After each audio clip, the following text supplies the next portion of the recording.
On this episode of Locked On Angels, do you believe in miracles? Because if you don't, you should, because José Suarez is finally off of this Angels team. And we're going to share the details of the Suarez trade, and we're going to tell you about the guy we got, Ian Anderson. It's time to get locked on with Mike and John, and this is Locked On Angels.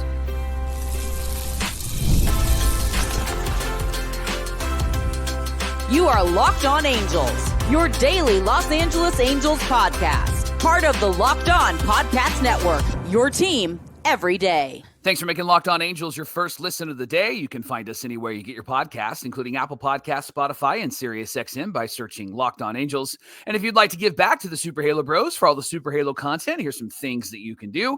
Leave us a rate and a review on Apple Podcasts. If you're watching on YouTube, hit that thumbs up button. And if you're not subscribed already, please subscribe and become a Locked On Everydayer. And whether you're watching or listening, come over to YouTube and leave a comment. It's one of the best ways to get in touch with us and be a part of the conversation. And this episode of Locked On Angels is brought to you by FanDuel. Right now, new customers can get $200 in bonus bets when your first $5 bet wins. Na na na na na na na na. Hey, come on, everybody. Goodbye. What's going on, everybody? Welcome to Locked On Angels, where it's your team every day. Thanks for making Locked On Angels your first listen of the day. You've got the First Brothers here with you, a.k.a. the Super Halo Bros. My name is John, and that's my brother Mike. And my name is Mike, and that's my brother John. It's our fourth season as the host of Locked On Angels. Mike, I didn't even realize our 3-year anniversary just hit the other day. How about that? Let's go. It's amazing. Time has flown by. Hey, we're here 5 days a week talking Angels baseball every single weekday with you, Monday through Friday, however you want to slice it. We're here for you, talking everything Halos baseball. On today's show, we're recapping the final games in Arizona and last night's game against the Dodgers. But first, breaking news from yesterday. Mike, José Suarez is gone. He is gone to Atlanta. Let's talk about it. It's interesting that a trade like this gets a lot of publicity and a lot of play because it's not a trade of big-time names for big-time names. Nope. It's a trade of somebody who has just been a frustrating player to watch for what sounds like a somewhat frustrating player to watch for the Braves fans. So we'll talk about that. But first, John, Ian Anderson comes to the Angels. In the Angels trade, José Suarez, it was first reported by Ari Alexander on Twitter. And all I have to say is it's about time. Yes. It is about time that this guy is not on our team anymore, right? Right. Yeah. It's about time that they did something. Mike, we've said it all along. If the Angels want to be serious about competing, then you're not serious if José Suarez is on your 26-man roster. And there was just no way. Know how. And remember, we talked about it, I think Friday, when I said, Trent Rush didn't seem to mention José Suarez in that bullpen. So I wonder if something had to have been in the works at that point. So interesting note there. There are some Mike Frisch opinion, unserious comments from Ron Washington about Suarez we'll get to here in a second. I know what you're going to say. First, let's talk about Ian Anderson. So Jared Timms, our friend at Talking Halos, he tweeted that the Angels are getting Ian Anderson for José Suarez. And he said, this is a solid return 100% for Suarez. So let's chat about Anderson for a moment. He was with the Atlanta Braves. He was one of their top pitching prospects, and also a former first-round pick in 2016, third overall. Started 52 games from 2020 to 2022, had a 3.97 ERA in his time with the Braves in the big leagues. He posted a 1.8 WAR in 24 starts. He also made 8 starts in the postseason, Johnny, with a 1.26 ERA, had a great game against the Astros in the playoffs one year, went 5 innings, really shut them down. Hasn't pitched in the majors since 2022, because he underwent Tommy John surgery in April of 2023. He posted a solid 3.44 ERA with 63 Ks in 68 Ks in 68 minor league innings pitched last year in 2024. However, control is his major issue, John. 29 batters walked in the 68 innings pitched. Now, he's got a really good changeup. He's got a pretty good fastball, 93 to 95, and a decent curveball. And this spring, John, he's been pretty solid, 2.25 ERA with a 1.19 batting average against. But here's the number that's really going to stand out.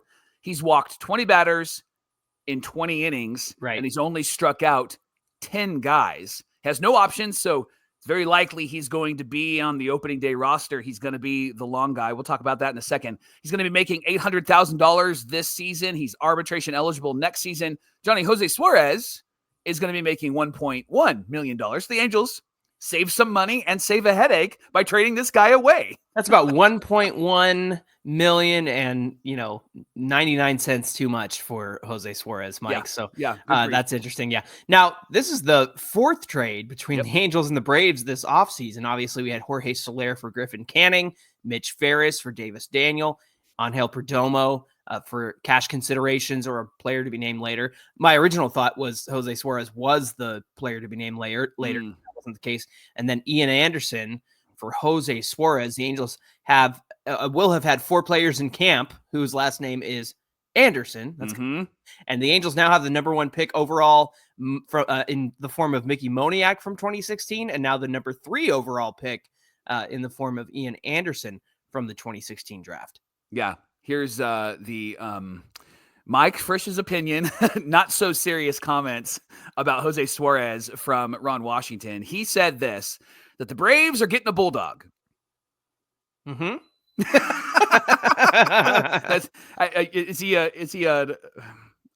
to keep reading. We're going to miss Suarez. I'm not taking anything from he was not good for us. That's why we traded him crowd. Atlanta probably needed him, and we felt like we needed Ian Anderson. On Ian Anderson, Wash said he's going to start the season in the bullpen, but he may get start games for us in this season, depending on what is needed. Wash did also mention that he isn't sure who the 5th starter is going to be. That decision is coming soon. So, Johnny, get us started. Thoughts on Suarez being off the team, and then we'll talk about thoughts on Anderson joining this team. It's funny because there were flashes of, hey, maybe Suarez has turned it around, and that was about 2021. He started coming out of the bullpen, then he finished the season in the rotation, and it was like, you know what? I'll give it to him. He was young when he started with the Angels. I think we saw him briefly in 2019. I know we definitely saw him in 2020, and it was the José Suarez we know and love. Wink, wink. But in 2021, there was a moment of, hey, you know what? It seems like he could do pretty well. Even if he was a 5th starter, Mike, there was a moment of, well, that's what a 5th starter does. That's what he looks like. That's what José Suarez was doing. He wasn't great, but he wasn't terrible during that time either. But then just ever since then, Mike, it's been 3 years. 22 season, 23 season, 24 season, where they just gave him opportunity after opportunity and chance after chance after chance. And it just comes down to what blackmail did he have? Now he's going to go to the Braves and make his 1.1 million. So maybe he held off on that blackmail, but it's just crazy that not only is he off the team, but it wasn't a DFA. Yeah. Like it wasn't outright see you later, we'll pay you to go away. It wasn't like that at all. To get Ian Anderson back, and I'll share my thoughts on him after you share your thoughts on Suarez, to get something back for José Suarez, I would have thought, hey, are we going to trade some peanuts or maybe some wonderful pistachios, the sponsor of the show, right? No, they got an arm in return, comes cheaper with more years of arbitration. I know he's out of options. Yeah. But this guy's a World Series champion, and he was one of the heroes of the 2021 Braves that went on to win the World Series. So there's something there, and I'll share that in a second. But give me your thoughts on José Suarez finally off this team. Well, I think him being on this team for as long as he's been on this team is just the reality of the fact that the Angels have just not had pitching depth. And that's why they've hung on to this guy and hung on to this guy and hung on to this guy, because they haven't had too much pitching depth. So high five to Perry Manassian, who has built and reset and renewed this roster, because they have pitching depth. There are some inexperienced, unproven guys that are in the minor leagues, but that's a part of what you want in the minor leagues, because it actually makes their value go a bit higher. If you're going to trade them or if you're going to bring them up, people don't know who they are. So José Suarez being on this team for the last few years has been because they just haven't had a great roster, and they've needed his arm to fill some spots. Can I make a point to your point about pitching depth? And look, with a guy like Sam Aldeguerri or George Clausen, right, or Caden Dana, they're not fully developed yet. You don't know what you're going to get out of them. They could be busts, right? But that's the difference here. They could go on to do great things. They could go on to be horrible, but you knew what you had in José Suarez. You always knew what you had in José Suarez. And so you knew what you were going to get with José Suarez, at least with somebody like Ian Anderson or the pitching depth behind the starting five, right? It's I don't want to say a crapshoot, because I believe that, guys like Aldeguerri, Dana, and Clausen can be good, but there's a mystery there. It's 50-50. They're prospects. But with José Suarez, you knew it was going to be bad. Yeah. And I think that's the big takeaway there. Yeah. And so this trade gives me confidence that the Angels, Perry Manassian specifically, is taking this season very serious and is taking this roster very serious and isn't just throwing warm bodies onto this roster anymore. So that's why I love this move. I also love this move because it's Ian Anderson, John. And I went over and I looked at our friend at Locked On Braves and watched a bit of what he had to say. And I also looked at what the comments had to say. And there's some irritation that Ian Anderson has had on the Braves fans. But the reason why he is not going to be a fit for this team and for that starting rotation is because they're really good and they have some depth. And so they're able to get rid of this guy. The shocking part for Braves fans has been that Ian Anderson was actually traded away for José Suarez. Right. And so they were shocked by that. Fans were shocked by that. There was one fan that commented on Locked On Braves, and you can go over there and see it after this show. But they said, I wonder if a DFA of Ian Anderson would have been a bad move for the Braves, because maybe somebody in their division would have picked him up and then they would have had to face him, and maybe he's healthy.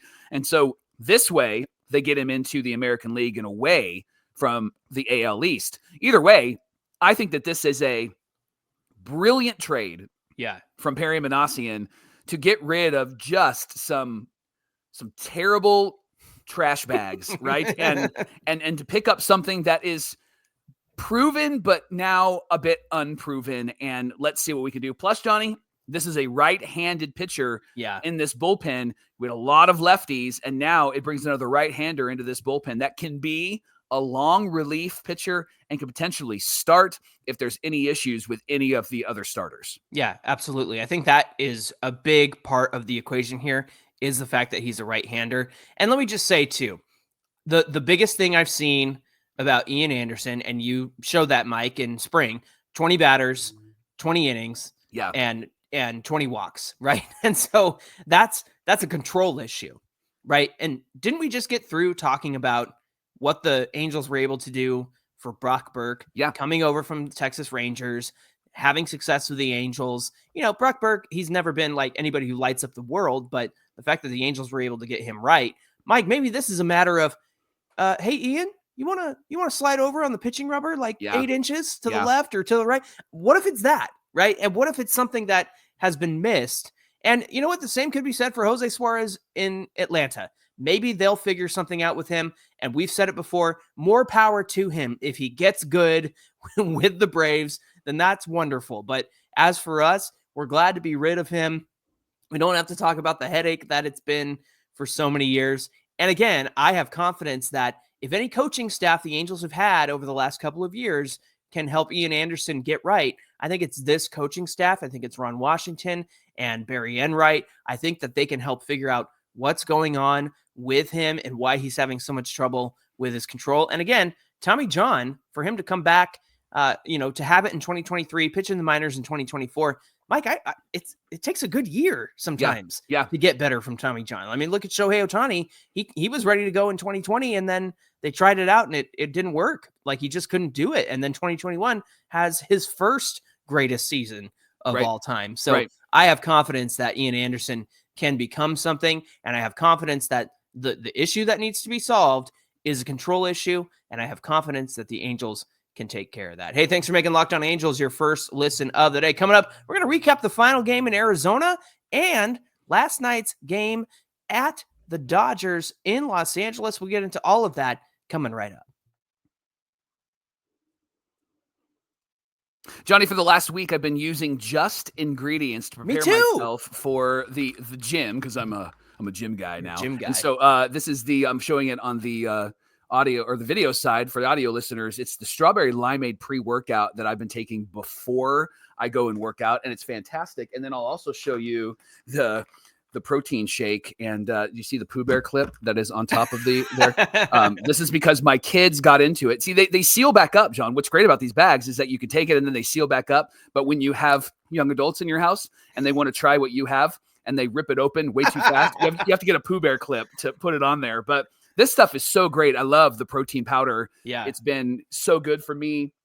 So good for my wife after we work out, and I feel good, and it's filled with all sorts of natural ingredients, and you've enjoyed it too, haven't you? Yeah, my wife's been making overnight oats and putting a scoop of the chocolate powder in our oats, so we have a quick and easy breakfast that, fills us up with the nutrients and the protein and everything, so you feel full after having that. Yeah, Just Ingredients prioritizes wholesome, nourishing ingredients without all of the artificial junk. And they've partnered with Bryce Harper, who I know him. He trusts their NSF certified sports line to fuel his training and recovery. Anything that's in there is not going to get you pinged on some sort of sport athletic list, right? You're not going to get in trouble when you take Just Ingredients. So whether you're recovering from a workout or you need an energy boost or you need both, their grass-fed whey protein and pre-workout deliver real results. So visit justingredients.us/Bryce Harper and use our promo code LOCKEDONMLB. You're going to get 20% off your order. And if you want more wellness tips, go to Instagram and follow them at just.ingredients on Instagram. This is the Locked On Podcast Network, where it's your team every day. And thanks for making Locked On Angels your first listen of the day. Hey, we're getting into the final games of what technically is still spring training. And the Angels were able to have their last couple of games this past weekend. There was a game against the Rangers, and they had a split squad game going on. And so they also took on the Rockies as well, who made a really weird trade over the weekend, by the way. They sent Nolan Jones back to the Guardians. All right, then. Rockies. Right. Like, I understand he didn't have a great season last year, but man, that seems like you kind of gave up a lot to get him, and then now you're giving him away. But that's neither here nor there. Let's actually talk about the first game against the Rangers, Mike. It ended in a tie. José Lugo hit a 2-run single in the bottom of the ninth to tie the game. Remember, he's one of our top prospects in the Angels pipeline. International free agent, very young. What's he, 17 now? Yeah, I think. Yeah. So this kid's he wouldn't even be out of high school yet in the U.S., and he's hitting 2-run singles in the spring training game against the Rangers. This was with 2 outs, and one big takeaway from this spring is that the young guys have been very clutch. Moore had a walk-off. Kyron Paris has had a walk-off, and now José Lugo had done the same. Yeah, Kyle Hendricks started this game, Johnny, went 5 innings, 6 hits, 1 earned, no walks, and 5 Ks. This feels like this is going to be what Kyle Hendricks does on a good day. Mm-hmm. This start, I think, is going to be a reflection of who he will be for us this season. If we really get a really good season out of him, this will be him on a good day. He finishes the spring with a 2-1 record in 5 starts, has a 2.41 ERA, 18 2/3 innings pitched, 16 Ks, only 3 walks. Maybe he can get a locker next to Ian Anderson and teach him some things. And he has a whip of just 1.07. How much weight, Johnny, do you give these Kyle Hendricks numbers during spring training? Well, I think it's significant that Kyle Hendricks was getting starts, obviously. And, as he progressed through spring, it was, 2 innings, then 3, then 4, then 5, right? And so I think I put a lot of stock in the fact that he was doing this against, for the most part, major league talent when he was taking on other teams. Now, the one thing that really jumps out to me, Mike, is 5 Ks here in those 5 innings. Mm-hmm. And the fact that he's had 16 across 18 2/3 innings, that's almost, a K per inning when you break it down. I don't know how much the strikeouts are going to translate to the real games coming up, because he's never been much of a strikeout guy. Yeah. But here's the thing. That essentially went away from him for a while. The ability to get a strikeout for Kyle Hendricks was gone from him for a while, and that's because he was dealing with stuff and injuries and coming back from the shoulder issue and whatnot. So if half of that is part of his game, that's still significant. And yeah, the hits, like the 6 hits that he gave up, those are going to happen. It's going to be very much like a Tyler Anderson type, but from a right-handed pitcher. At the same time, you're going to watch him be a fine-tuned, controlled, they call him the professor. Yeah. You're going to see him hit his spots. You're going to see him use that strike zone well. And when he needs to get somebody to ground one out or give a lazy pop fly, he's going to be able to do that. So when I think about these numbers, I'm going to put weight into the fact that, he's going to have control. So the only 3 walks, I buy that. The 16 Ks across 18 innings, I'm not sure I totally buy that. But like I said, even if it's 75, 50% of that, I think that's a good sign for Kyle Hendricks coming into 2025. Reed Detmers followed him in this game, and he went 3 2/3 innings, 3 hits, 2 earned, 2 walks, and 5 Ks.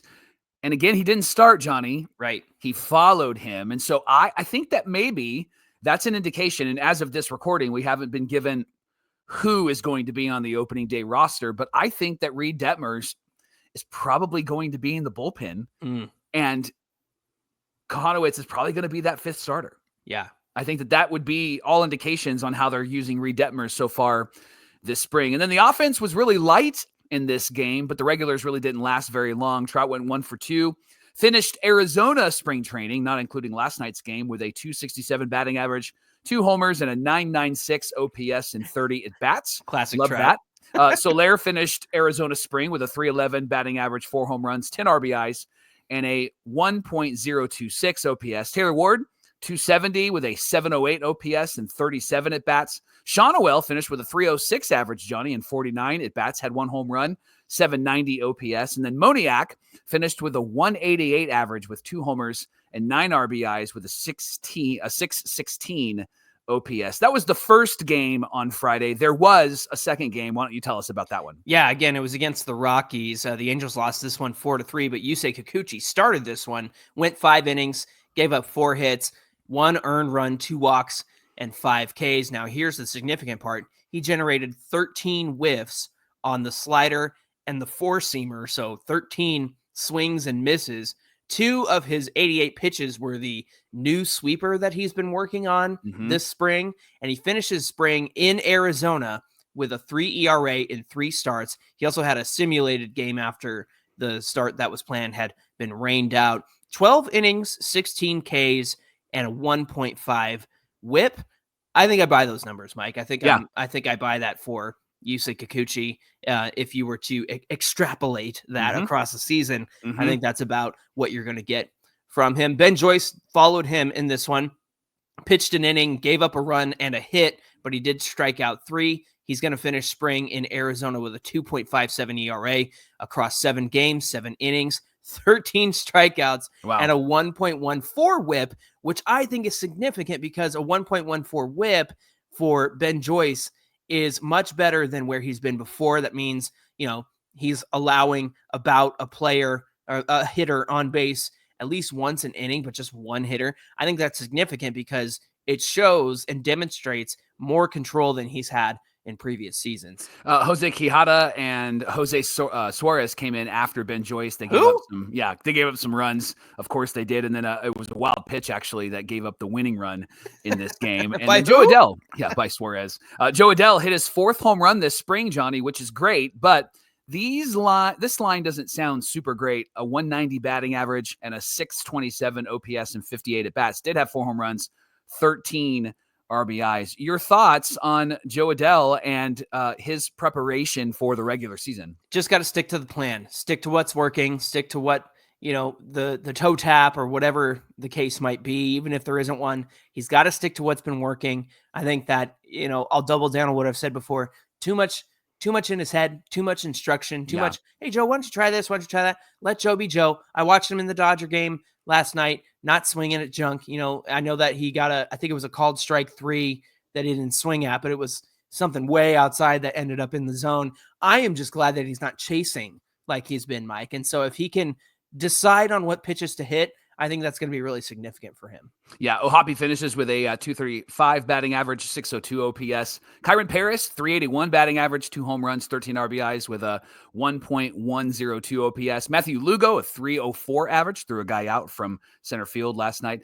5 RBIs with an 821 OPS. And then Christian Moore finished with a 227 batting average and a 628 OPS. Halos finished 10-16. They had 3 ties in Arizona for the spring. Real quick, Johnny, you want to focus on the successes and the struggles. What did you take away from this spring in Arizona for the Halos? You know what? My one big takeaway, I was very suspicious of Tim Anderson playing the field and at the plate. And now that we've had spring training, I feel pretty confident that if he makes this opening day roster, he's going to be a great, at least temporary fix until Zach Neto gets back. What about you, Mike? The thing that I'm concerned about is the Angels had the highest strikeouts and the lowest OPS this spring. And so that I'm concerned. We saw last night when they have a pretty good pitcher, they struggle and they weren't able to put many hits together. And they had probably what will be the opening day lineup in last night's game. And they were only able to put up 1 run, and Jose Soriano had to work really hard. We'll talk about that in the next segment, but I'm concerned about the strikeouts. I'm concerned about the OPS. I know that they brought in Soler to stretch this lineup.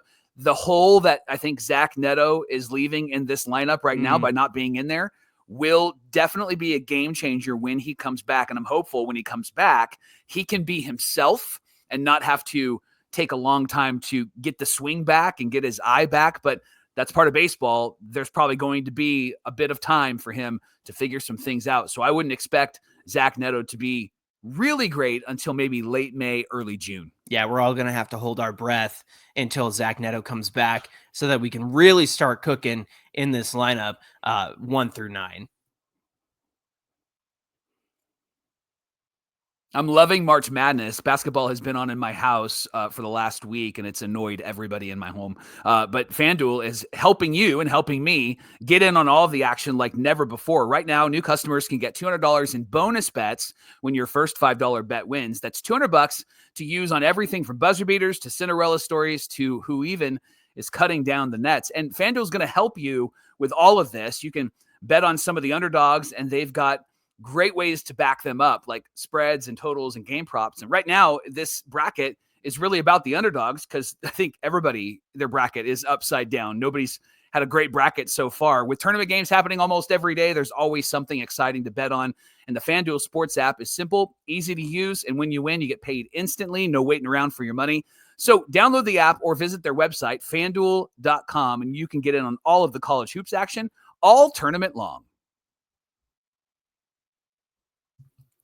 Mike, we started the exhibition freeway series against the Dodgers on Sunday night. They had a game in Los Angeles, and then they'll be in Anaheim for the next 2 games. By the way, did you know that Los Angeles and Anaheim aren't the same city? I can't believe that. I thought the Angels were Los Angeles.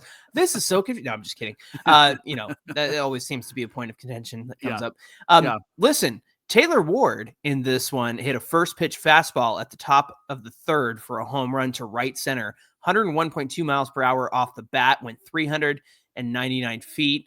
He had it was a 93.8 mile per hour 4-seam fastball thrown by Jackson Ferris. And he told Gooby, who was back in the booth alongside Wayne Randazzo, good to have those guys back. He told him before the game he's hoping to hit that leadoff home run and give him the opportunity to hit those first pitch fastballs really far. And he did that in the 3rd inning. I told my wife was sitting there with our baby and we were watching it. And I said, look, Taylor Ward watched this pitcher pitch to the other 8 guys in the lineup and noticed how often he was throwing a first pitch fastball. Yeah. And so once Taylor came up again, he was like, all right, I know what I'm going to get. And sure enough, it was that first pitch fastball that he hit out for a home run. Mike, I think my Taylor Ward stock, I'm like all in this year. Yeah. I even drafted him in fantasy because I've learned that when he gets something in the zone, Taylor Ward don't miss. Yeah. And he went chasing a high strike, I think, in that first at bat. So the second time it came around, he had that pitch in the zone. Taylor don't miss. Yeah. Ward don't miss. And that's going to be, maybe we can get that on a shirt. Ward don't miss. Right? Ward don't miss. Love that. Not a fan of Tim Anderson batting second. I can't wait till Zach Neto comes back, but it also sounds like it's probably going to be somebody other than Zach Neto. If it's Rengifo, I feel a little bit better about that.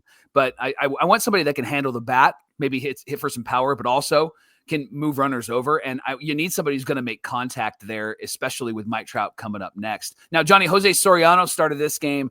He was really good. 5 1/3 innings, 4 hits, including a solo home run to Max Muncy, but Max Muncy hits home runs off of everybody. And he struck out 2. He also walked 2. His fastball hit 96 to 97. But here's the kicker. Here's the key. He had 10 ground ball outs in his 5 1/3 innings pitched. That is when his knuckle curve is working, when his sinker is working. That's when you know he's on it. And he looked really comfortable. He did throw a lot of pitches in the first inning, but not a whole lot of pitches. He was in the mid-teens by the time he got done. But remember, that was against Shohei and Freddie Freeman, right?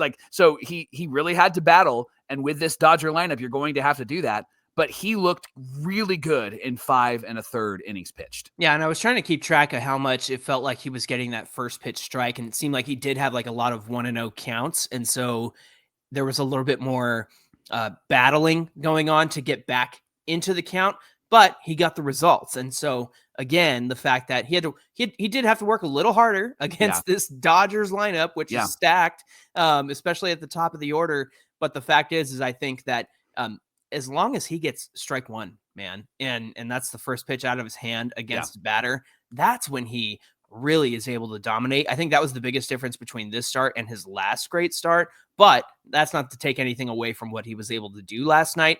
I'm really excited for Jose Soriano. The difference in this game was Kenley Jansen came in, gave up 2 runs, 2 hits. He walked 2. Of course it had to be Jansen, right? At the Dodger Stadium. The hitters that he gave up the hits to were Zaire Hope, Andy Pages, and Chris Oakey. So it wasn't like it was the big hitter. So maybe he was working on something. He was pretty good in spring. He's been out for a while because of the death of his mom. To have him back is great. And there's going to be games like this where he probably isn't going to be great for us. And I don't know if Wash would have left him in there that long, but this is a situation where he's still figuring some things out, and he's got a couple of games to do that. I wouldn't read into it too much, but it was frustrating where it was like, come on, bro. These are not even really good hitters, and you're just grooving fastballs down the middle. You know what? This is the one chance that he can give something back to the Dodgers. It doesn't count. He's like, hey, y'all, I'm here. I'm back. Right. Yeah. And so maybe that's what he was thinking, but no, I'm just kidding. But Kenley Jansen, I'm not worried about. He had an electric spring, even with the, being away for a while. Like the other day, he came in, had 3 batters that he faced. They all grounded out with a cutter. And so that's what I'm expecting to see from him. But all in all, it was fun to watch Jose Soriano do his thing and see Taylor Ward hit that home run. Got to see more offense, Mike. And so hopefully the Angels can bring some boom and some frenetic hitting connectivity from batter to batter tonight at the game at Angel Stadium. Thanks for making Locked On Angels your first listen of the day. Now for your second listen, check out Locked On Fantasy Baseball with our friends Matt and Dom. You can find their show on YouTube or wherever you get your podcasts. Hey, be sure you give us a follow at Locked On Angels on Twitter and at Super Halo Bros on Twitter and Instagram. Whether you're watching or listening, come on over to YouTube, find today's show, get in the comments section.